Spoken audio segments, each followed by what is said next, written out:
The French playwright Eugène Ionesco once asked, "Why was I born if it wasn't forever?" But life, if anything, is impermanent. Flowers die, stars die, and you will die. So if you can't defeat death, what if you could postpone it? Or at least postpone the diseases commonly associated with getting old? Many people, especially the ultra-wealthy in Silicon Valley, are investing money into companies trying to answer exactly those questions. Richest man in the world, Jeff Bezos, and billionaire PayPal co-founder Peter Thiel have both invested in the space. In 2013, Google formed aging research company Calico. There's also BioAge, BioViva, the longevity fund AgeX, the Methuselah Foundation, and many others. Whenever you meet a fundamental human need, there's a market. And in this case, the market for age-related disease and aging is a $1 trillion market. Billionaire Oracle co-founder Larry Ellison has donated hundreds of millions of dollars to aging research. Bulletproof founder Dave Asprey has spent more than $1 million hacking his own biology.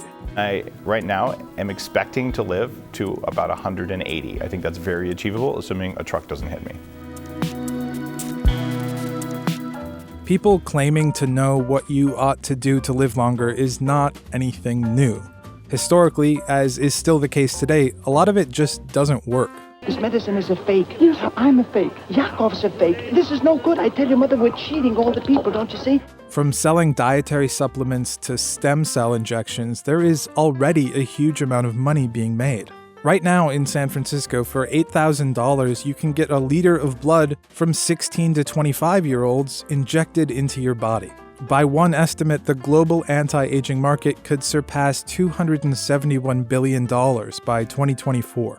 Goals vary too, from trying to add decades to your life to simply trying to extend the years your body remains healthy. So what's real? Because there really is new science worth being excited about, and what's just wishful thinking or straight up snake oil? Surpassing all the medical specialists in all the hospitals of the globe. Who's going to be the first to buy a wonderful bottle of Vitazone? If you look around for ways to live longer or look younger, you will be offered tons of solutions. Activated charcoal is the general longevity leader in research in extending lives in animals. I take about 150 supplements a day. This could eliminate all disease. This perhaps is immortality. You're bordering on sounding like snake oil. No. But some of the stuff's crazy. You swear that. And some people, especially in places like Silicon Valley, are already taking sometimes elaborate steps to fight their own aging bodies. It's our job to disrupt things. We literally go out and say, isn't there a better way to do this? So why wouldn't we disrupt medicine? Because frankly, medicine has failed us. Part of it comes from the technology and the engineering sort of mindset that many of the people who have become wealthy in Silicon Valley have. They view human biology as something that can be engineered. And so I think that many of us who are biologists by training can look at some of the strategies that money's being thrown at and just say, that's not going to work. The science of aging, gerontology, is not new. But fairly recent advances have changed what scientists suspect might eventually be possible. Today, if the question you're asking is, what has science proven without a doubt will help you live longer? The answer will not surprise you. If you wanted to ask me with certainty, what could I tell you can we do to help you live longer? It's the things that we more or less already know about. Don't eat too much, exercise regularly, don't smoke. But scientists are working on much more radical but promising approaches to attack aging. There's been a real breakthrough in longevity research in the past couple decades. Starting in the 1990s, scientists at, for example, UCSF, discovered that you could change single genes in a tiny worm and get increases in lifespan.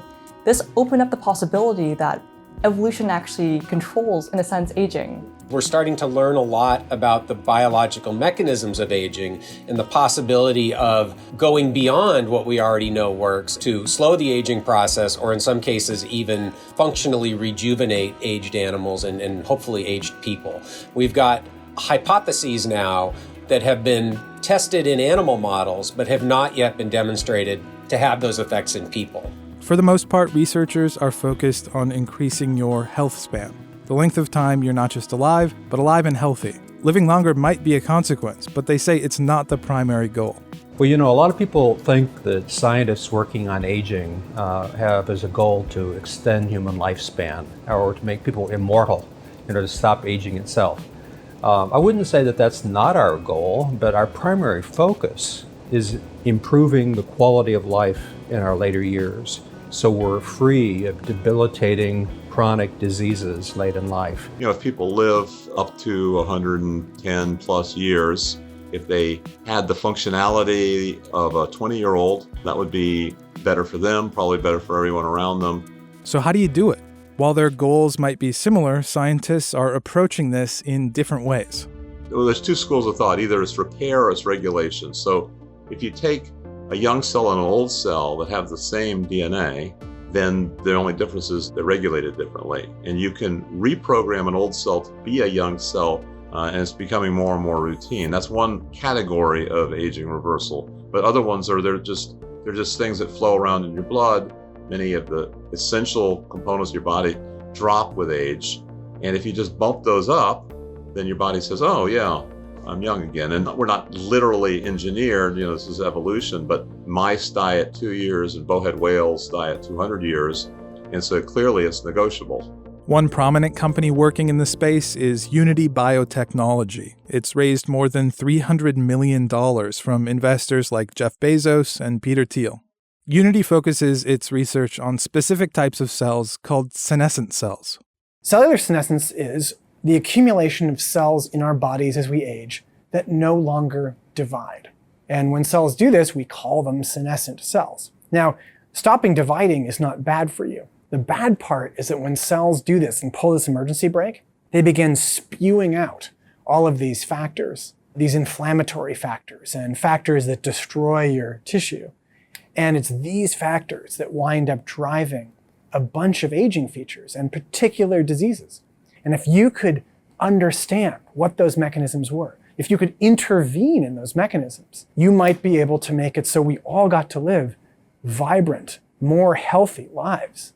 In 2019, Unity published first-of-its-kind data from a randomized, double-blind, placebo-controlled trial on humans, specifically using anti-aging mechanisms. The study was about osteoarthritis of the knee. Patients got a shot of Unity's drug in their knee, which was meant to destroy senescent cells. Our data in humans was the first, and it was a small 48-patient study. This year, in 2020, we'll have 180 patients. It will be the first of its kind. My belief is that if those data are positive, that we took a feature of aging and sent it backwards in almost 200 patients, that is when things would begin to change. Unity is developing its treatment the traditional way, by going through the rigorous steps to get FDA approval. I believe that what all of us in this field ought to be trying to do is to make medicines to benefit as many people as possible. The best way to do that is to use the classical development path. The disadvantage to that is it takes a long time and it's expensive. The advantage is if you get FDA approval, you can be confident that there's probably a real benefit there, and we know what the risks are. Venture capital firm The Longevity Fund, which invests specifically in aging-related companies, also invested in Unity. People often ask us how big the longevity market is.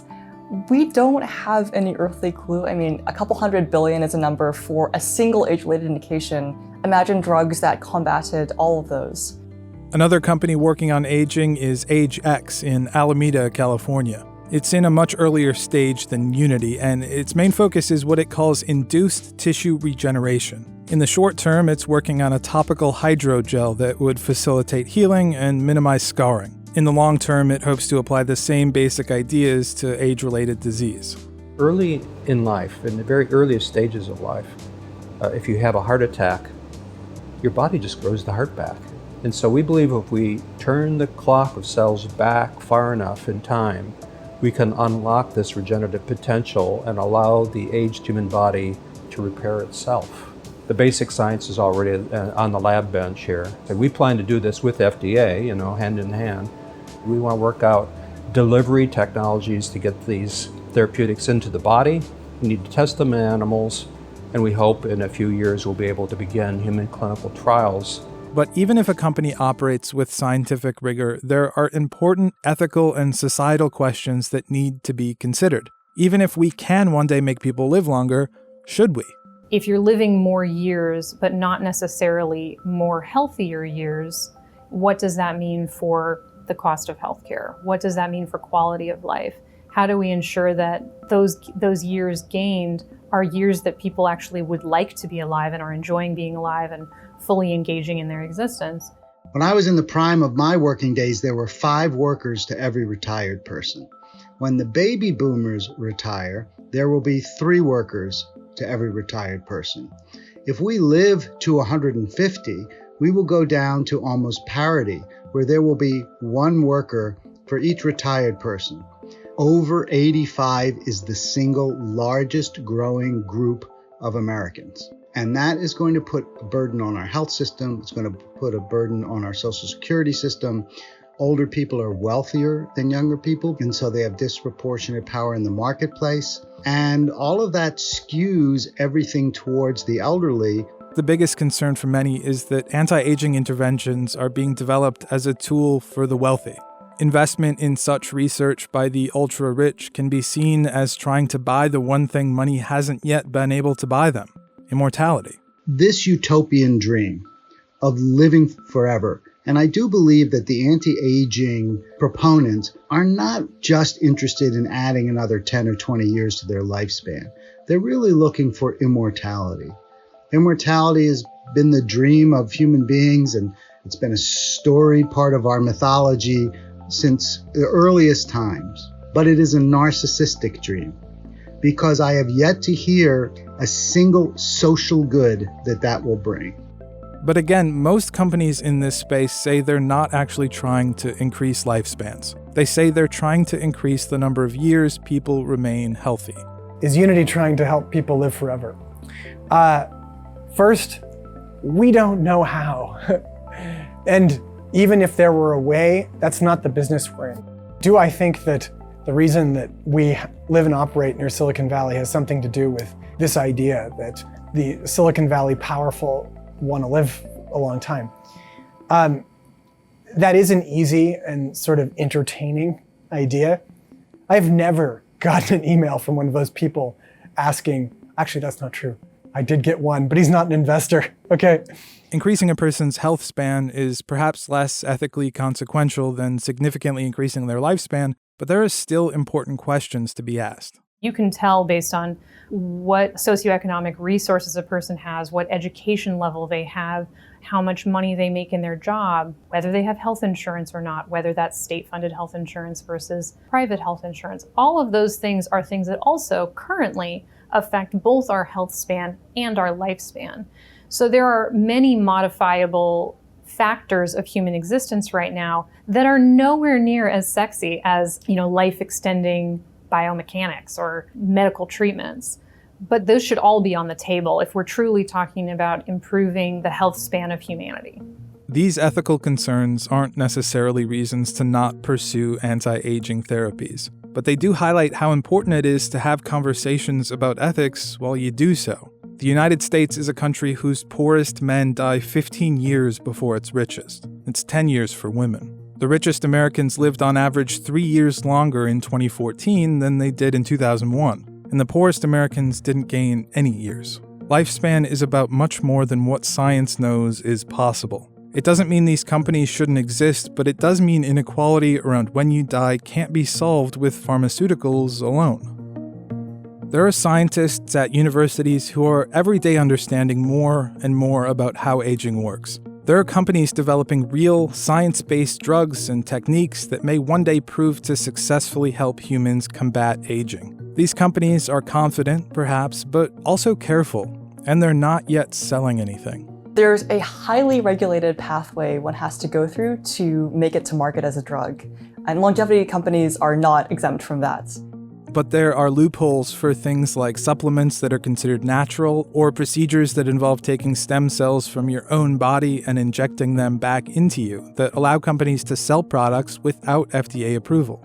Products exploiting these loopholes far outnumber companies carefully developing aging-related drugs. The basic science is so exciting It's inevitable the public will hear about it, and it's inevitable that the charlatan will try to offer up, fake versions of real science to the public. A little anecdote, which is, oh, my friend took the stem cell therapy and he feels great. You could probably find 100 examples where the opposite happened. So you can't use anecdotes, you have to use clinical trials. There's nothing illegal about what people are doing, so I think it becomes more of a personal question of is it ethical or not as a scientist to start recommending to people that they take something for which there is little to no data that it will actually benefit them. There is definitely a large number of people out there who are rushing to apply what they think they know about the mouse studies in themselves. They read the literature to the extent that they're able to understand it, and they immediately try to apply whatever the newest discovery is from the basic science. Science is very hard, and it takes years to make the insights and the progress to build a medicine to take to people. Biohacking, on the other hand, if you think about the ideas that animate it, it's that this stuff isn't complicated, that it's not hard, and what could go wrong. What you'd find is if you examined each of the underlying beliefs is that they don't hold up as correct. So will there be incredible science fiction-esque longevity advancements in your lifetime? There might be, but you'll hear about them. They'll be clinically validated and FDA approved, and you won't have to track them down on websites trying to sell you stuff. We're not going to add decades to human life from those drugs. It's more likely years, if anything. But we're going to see just marginal impacts on lifespan starting now, and the presumption would be that those will increase over time. So you won't see a great leap to a brighter future. You'll see year over year small changes that add up. My expectation is that there might be a half dozen medicines, I'm talking 3 decades from now, widely used that target different mechanisms that target aging, and a series of diseases that are now inescapable. These will be features of aging that you'll read about in books, kind of the way a public pay telephone is now. It's like, oh my goodness, look, it's a phone booth, right? It's this vestige of the old. I believe these insights and these future medicines will drive that sort of future.